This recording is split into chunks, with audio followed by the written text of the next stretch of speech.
শিপাঝাৰৰ গৰুখুটি বহুমুখী প্ৰকল্পত অপ্ৰীতিকৰ পৰিস্থিতি। প্ৰকল্পৰ কৃষি সৈনিকক আক্ৰমণ চৰৰ বেদখলকাৰীৰ নিশাই ঘটনাস্থলীত উপস্থিত গৰুখুটি প্ৰকল্পৰ অধ্যক্ষ পদ্ম হাজৰিকা। কালি দিনৰ ভাগত অচিনাক্ত লোকে আক্ৰমণ কৰিছিল গৰুখুটি প্ৰকল্পৰ কৃষি সৈনিকসকলক। গৰুখুটি প্ৰকল্পৰ অধ্যক্ষ পদ্ম হাজৰিকাই নিশাই ঘটনাস্থলীত পৰিদৰ্শন কৰি সেনাবাহিনী নিয়োগ কৰাৰ লগতে কটকটীয়া নিৰাপত্তা দিয়াৰ ব্যৱস্থা গ্ৰহণ কৰিবলৈও দৰং জিলা প্ৰশাসনক আহ্বান জনায়। বেদখলকাৰীক কঠোৰ সকিয়নি আৰু গৰিহণা অধ্যক্ষ পদ্ম হাজৰিকাৰ প্ৰয়োজনত উচ্ছেদ কৰা হ'ব বুলি উল্লেখ কৰে বিধায়কগৰাকীয়ে। আমি দৰ কেম্পলৈকে নাযাওঁ, দৰ কেম্পলৈ আমি সেইপিনিয়ে যাব লাগিব, বেলেগৰ ৰাস্তা নাই। আমি এইটো ৰাস্তা আমি কেম্পটো ওলাই যাম, 8 নম্বৰ ওলাম যাইছিলোঁ। 8 নম্বৰ ওলাম যাম মানে আজি গণ্ডগোলটো এইখিনিতে এইটো স্পটত। আপুনিতো ৰাইট চাইডে মেচিন দেখা পাইছে দৰটোতে, সেই মেচিনটো আমি বন্ধ কৰিছোঁ চলাই থাকোঁতে। তাৰপিছত ইয়াত এই খেতিটো গোটেই মাকৈ ছিঙি আছিলে, মানে মিচিউত হোৱা নাই কলবিলাক। তিনি মোনামান লৈ গৈছে ডাঙৰ ডাঙৰ এই মানে প্ৰথমতে সিহঁতক ধুনীয়াকৈ বুজাইছিলোঁ যে এইখিনি মাটি আমাক প্ৰশাসনে গৰুখুটি প্ৰকল্পক মানে চমজাই দিছে, আপোনালোকে এইবোৰ কিয় ছিঙিছে বা কাৰ মানে কথাত এইবোৰ ছিঙিছে। তেতিয়া ক'লে যে আমি খেতিটো কিনিছোঁ, মোৰ ল'ৰাই কিনিছে, তেওঁ কিনি ক'লে। তাৰপিছত সিহঁতে পানী মেচিনটো বন্ধ কৰাৰ কাৰণে সিহঁতে আমাক খেদি আহিছে ইয়ালৈ, আহি পেলাই আমাৰ লগত গণ্ডগোলটো আৰম্ভ কৰিছে। মানে আমাৰ প্ৰশাসনকে ধৰি চৰকাৰকে ধৰি বিভিন্ন আৰু গালি গালাজ অলপ কৈছে বাপেৰৰ মাটি নেকি এইবিলাক, এই তহঁতে তহঁতৰ বাপেৰ দম আছে যদি ইয়াৰ পৰা আমাক উঠাই লৈ খেদি দি আমাৰ মেচিনটো উঠাই লৈ যায়, ইমান বাপেৰ দম আছে যদি, কোন DC আছে কোন SDC আছে ইয়াত মাটি লৈ সেনেকুৱা ছাৰ মন্তব্যবিলাক। সেই মাটিখিনি যোৱা 31 ডিচেম্বৰত দৰং জিলা প্ৰশাসনে 31 ডিচেম্বৰৰ দিনা গৰুখুটি প্ৰকল্পৰ নামত সেই মাটিখিনি হস্তান্তৰ কৰিছিল আৰু 31 ডিচেম্বৰৰ পৰা সেই মাটিখিনিত গৰুখুটি প্ৰকল্পৰ কৃষি সৈনিকসকলে তাত যিখিনি খেতি বাতি আছে সেইখিনি তাতে কাম বন কৰি গৰুখুটি প্ৰকল্পৰ সৈনিকসকলে তাতে সেই মাটিখিনি আমাৰ নিজৰ দখলত ৰাখি আছিল।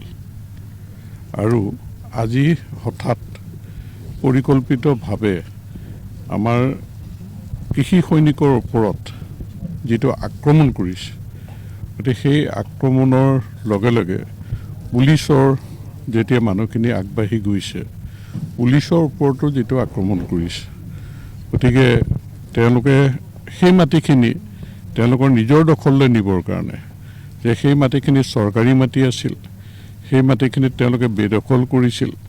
চৰকাৰে তেওঁলোকৰ হাতৰ পৰা সেই মাটিখিনি উদ্ধাৰ কৰি গৰুখুটি প্ৰকল্পৰ নামত সেই মাটিখিনি হস্তান্তৰ কৰিছিলে।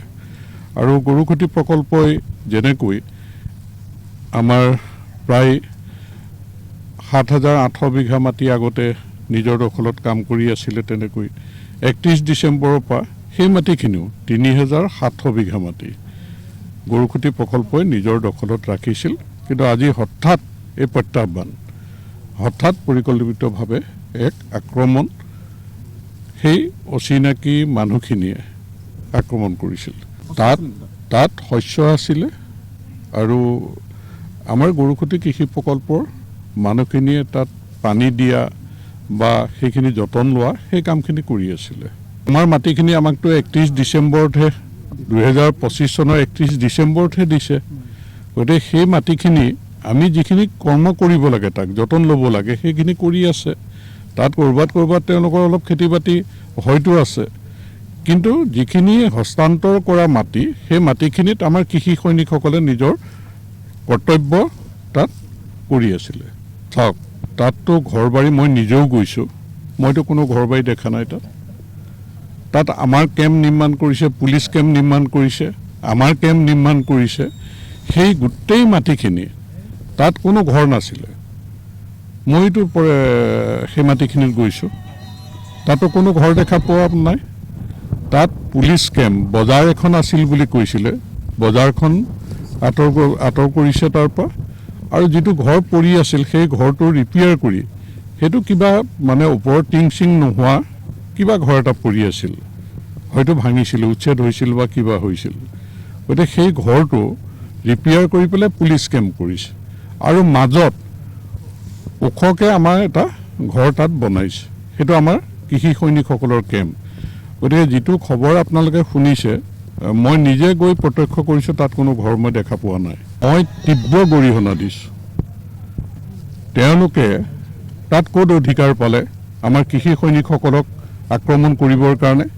কৃষি সৈনিকসকলক কাম কৰিবলৈ বাধা দিবলৈ তেওঁলোকে ক'ত অধিকাৰ পালে? এয়া মাটি আমাৰ চৰকাৰী মাটি আছিল। এয়া মাটিটো কাকো এলট কৰা নাছিলে কেতিয়াও। এয়া মাটি যেতিয়া গৰুখুটি প্ৰকল্পক এলট কৰিছে, গৰুখুটি প্ৰকল্পৰ আমি তাত বেদখল কৰা নাই বেলেগৰ মাটি। চৰকাৰী মাটি চৰকাৰে গৰুখুটি প্ৰকল্পক যোৱা 31 ডিচেম্বৰৰ দিনা এলট কৰিছে, আৰু এলট কৰাৰ পিছত গৰুখুটি প্ৰকল্পৰ কৃষি সৈনিকসকলে তাত কেম্প বনায়, আৰু তাত যিহেতু পুলিচ কেম্পো আছে, গৰুখুটি প্ৰকল্পৰ কৃষি সৈনিকসকলে কাকো বেদখল কৰিবলৈ যোৱা নাই, কাৰো মাটি বাৰী কাঢ়ি ল'বলৈ যোৱা নাই। আমাৰ এই অসমৰ মাটি চৰকাৰী মাটি এলট কৰিছে, গৰুখুটি কৃষি প্ৰকল্পৰ সৈনিকসকলে তেওঁলোকৰ অধিকাৰ সাব্যস্ত কৰিছে, আমাৰ প্ৰকল্পৰ সৈনিকসকলে অধিকাৰ সাব্যস্ত কৰিছে। তীব্ৰ গৰিহণা দিছোঁ আৰু তেওঁলোকক সকীয়াই দিছোঁ যে ভৱিষ্যতে এনেকুৱা সাহস তেওঁলোকে নকৰিবৰ কাৰণে। কাৰণ থলুৱা যুৱকসকলক সংগঠিত ৰূপত এই কৃষি যিটো এটা বিপ্লৱ আৰম্ভ হৈছে, মুখ্যমন্ত্ৰী ডাঙৰীয়াৰ সপোনৰ প্ৰকল্প গৰুখুটি কৃষি প্ৰকল্প। এই গৰুখুটি কৃষি প্ৰকল্পত প্ৰথমতে যিখিনি মাটি ইয়াত এলট কৰিলে, তাৰপিছত দ্বিতীয় পৰ্যায়ত কিছু মাটি এলট কৰিলে, আৰু তৃতীয় পৰ্যায়ত যোৱা 31 ডিচেম্বৰৰ দিনা 3700 বিঘা মাটি এলট কৰিছে।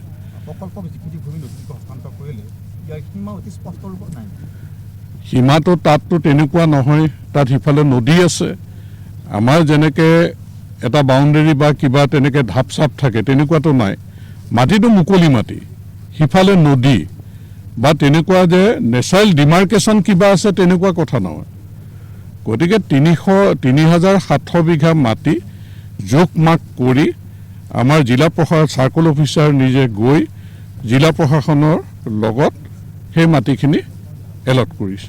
আমি তীব্ৰ গৰিহণা দিছোঁ। ইতিমধ্যে পুলিচ প্ৰশাসন জিলা প্ৰশাসনক জনোৱা হৈছে আইনগত ব্যৱস্থা গ্ৰহণ কৰিবৰ কাৰণে, আৰু গৰুখুটি কৃষি প্ৰকল্পৰ সৈনিকসকলক সুৰক্ষিত হৈ যাতে থাকে, ইয়াত সুৰক্ষা দিয়ে, তাৰ কাৰণে আমি পুলিচ প্ৰশাসনক আবেদন জনাইছোঁ।